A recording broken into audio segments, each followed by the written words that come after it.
Hello, everybody in ESL192. This is Isabel Sivan, your instructor for 192. I just want to make clear what you need to do for homework this week. I already got a couple of emails and I want to respond to them on Friday morning. All right. First of all, you can always listen to me if you want to. I'm not sure where I'm supposed to put this link in the homepage. Maybe someone could tell me where your instructor normally puts it. I'd love to know. The writing comparison and contrast sentences. Let's see. Oh yeah, so they were already due by 4:45 p.m. I hope everybody did that. I'm still grading your essays and everything. It's taken me a little longer than I expected, but definitely things will be graded by Tuesday. Okay. I take my time with grading, you know. So sometimes an instructor reads 5 papers and then takes a break. I call it an eye break. Okay. So I will be done by Tuesday with all of your writing that you have done for the last 2 weeks. Okay. So anyway, for week 9, you already have finished that. The comparison and contrast sentences. If you didn't finish it, let me know and I can give you another topic and you can write for me, write some compare and contrast sentences. Okay. And if you like the topic, let me know and we can do this again next week. Another thing is you need to read everything in this module. Your instructor, Miss Charlie, worked really hard to organize this for you, and it's really good information. And I know it takes a lot of time, but reading is the best thing you can do for your brain. So the more you read every day, the more English you will learn, the more vocabulary you will learn. So please do your reading, like I'd say like an hour a day. That's all, maybe some people would say 30 minutes to an hour a day. Okay. Let's see. I think this is a quiz on writing an essay. On reading an essay. You need to read Japan versus USA, and then you take the quiz. I'm not going to explain all of this because I believe that students have been doing this for the last 8 weeks. So you don't need me to explain how to take the quizzes. And the answers are written, right? So you need to copy and paste the answers. So if I take the quiz, I just want to make sure. Yeah, the answers are here, and you need to copy and paste it from the essay. So you need to make sure that you have the essay open at the same time as you have the quiz, right? So just so you can copy and paste the thesis, because sometimes you'll run out of time if you don't have the essay open at the same time in order that you can copy and paste. And, your instructor, Ms. Charlie, did a really good job of these quizzes. I'm learning a lot. And I am going to create some quizzes like this for my other class. So I have to submit the quiz. I didn't write anything, so you know what grade I'm getting. Okay. A 0. So don't do that. Okay. Make sure you write something in each blank and you copy and paste the sentences from the essay, which is essay sample 3. Okay, so please do your reading. It's possible that I could give you a quiz on these essays in class to make sure you are keeping up with your module reading. It's so important to read 30 minutes a day, 30 minutes to an hour, right? I know that getting that hour is difficult, especially if you have a family or you have a full time job. So 30 minutes, okay?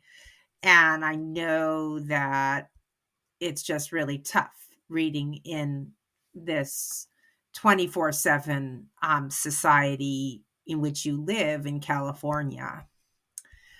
Okay, so do the works cited. This is so much fun. Okay, I can't wait to teach you this in class. Basic works cited cheat sheet is not a quiz. It just tells you your instructor really did a really good job of this. Miss Charlie did an excellent job of creating this. So you need to write your works cited um, for every article or story or book that you use in your essay. You need to give that author his due or her due credit, right? You when you pick a flower, you always have to ask the owner of the flower if you can pick a flower, right? You just don't pick a flower and sneak away from your neighbor's garden, do you? So you always ask for permission. Doing a works cited page, you ask for permission from the author to use his or her work. So you would write last name, first name of the author, and the article title, the container title. Well, that's kind of fancy. You need to container title. Well, a container title could be the title of the book, the title of the CD, the title of the movie, the title of the encyclopedia, and you always need to use curly print called italics. Okay, I can explain more about that in class if you're not sure, but don't worry. If you are using that, if you are using Word, italics is very easy to do. It's just Control plus I. Control plus I. That's the command for Word. First of all, then you always need a comma before all dates, and this explains really well. Comma before the website, right? And access date for the website.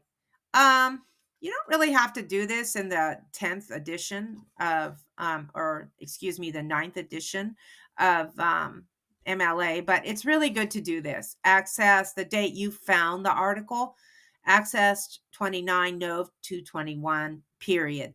So you always write accessed the day, the abbreviated month. There's no period after it either, and the year, and then a period. Okay.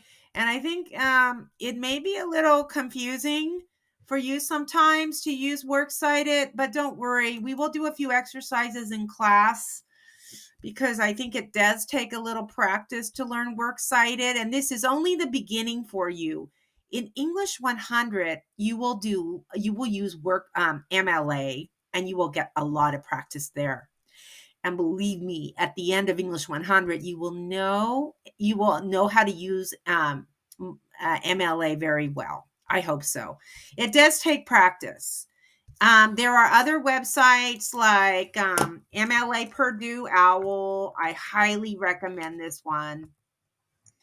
Let's see, it's the first link, and it shows you everything how to use this. Okay. Yes, it's a lot of work, but good things are a lot of work, students. And you can create a works cited list using the ninth edition, and it shows you how. Like, first you put the author, the title of the source, title of the book, or the container is the book, or it's the name of the newspaper. I don't know what they mean by other contributors, but you would put version, number, publisher, publication date, and location. For example, for a book, you would put last name, comma, first name, period, and then you would put the name of the book. Okay, and that would be in curly writing, italics. I call it curly writing for italics. And I know some of you are going to have a question about what the heck italics is. And then you write the name of the publisher, the comma, and the date it was published, and the year it was published, and a period. This is very simple. It gets a little more difficult when you have articles, right? Like this is a web page, so it would be last name, comma, first name, period. You put the name of the article in quotations, period, inside the last quotation. Then you use italics for the web page. Then you go to the web, you get the web page link and a period, and you are done, right? Okay. So let's say you get a periodical. That's a little more involved. Last name of author, first name, title of the article, the whole thing. You need to use a capital letter for each important word. The only ones that do not get a capital letter is the preposition and the articles and the prepositions. Okay, that's a lot to digest, I know. And then italics for the name of the journal, comma, volume period 15, comma, number 1, 1996. That's the year it was published. Page number, PP period 4150. Yes, that's a lot. That's a lot of information. But this website is your best bet for learning. It's your best place to go for learning how to use MLA. It is called, I'm going to give you the link in class or in the module I'm copying right now. So you have that in module 9. Okay, so do the challenge. Okay. And I wonder if there's some extra credit here for that. I don't know. But, oh, and I wanted to answer a question. No yellow digs this week. Yay, right? I guess. And I also wonder if some of you didn't submit the yellow digs discussion, you can still write it for last week, correct? I didn't see that many introductions or conclusions the last time I checked. And of course, I'm going to read your discussions, read more of them in yellow digs from last week. All right, so summary of week 9. You need to, if necessary, listen to the recording. Writing, compare, and contrast sentences. You might want to review that through the recording and compare and contrast signal words. Look at them, practice writing sentences. I'm sorry, I don't have another assignment for you on that, but we will definitely do another compare and contrast in class. I'm sorry that some of you are confused by this one. Yeah, there is an assignment. If you need help with this, go to this website. It explains the differences between on and offline learning. They explain, like, I don't know if they talk about advantages, but I believe that you students know a lot about online learning. They explain in this paragraph if online learning or face-to-face learning is better. Um, like some people might like the discipline and familiarity of a face-to-face class. They like the structure and they like the fact that the instructor is in front of them and they are with other students. So that is one difference, is that you are actually face to face with people, and your instructor provides discipline in the classroom. And in online classes, sometimes it's very challenging to get students to be face to face. I mean, at least I have not succeeded in doing that. Well, anyway, this should be fun, by the way. If you need more help with online and offline, there are many links online, online and offline classes. Like if you Google that, um, there you go. You've got advantages and disadvantages. Or this one might be better. Online and offline classes difference. So there it is. You could click on this link and it will tell you what the differences are.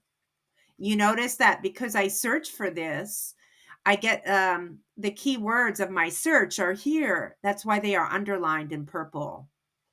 So, like, one big difference is that online learning, you can study anytime and anywhere. Yeah, a lot of you probably like that advantage, right? Offline learning requires you to travel to a classroom and at a classroom location at a college or at a high school or whatever, and arrive on time. Okay. There are some similarities and differences. You need, as a student of online education, and also I know that I have confidence that some of you also take classes that you take in-person classes, you yourselves know a lot about this topic. That is why I didn't discuss it too much in class. Maybe I should have, because a couple of students did email me, okay, about this. So anyhow, that's what you need to do. If you get confused, please send me your work this weekend and I will check it for you. Okay? Have a great weekend. I hope this video has captions. Okay? Because I talk kind of quickly. And if you have questions, you can always email me and arrange a Zoom meeting. My best time for Zoom meeting is on Monday. Thank you. Monday between 1 to 5 would be great. I appreciate that.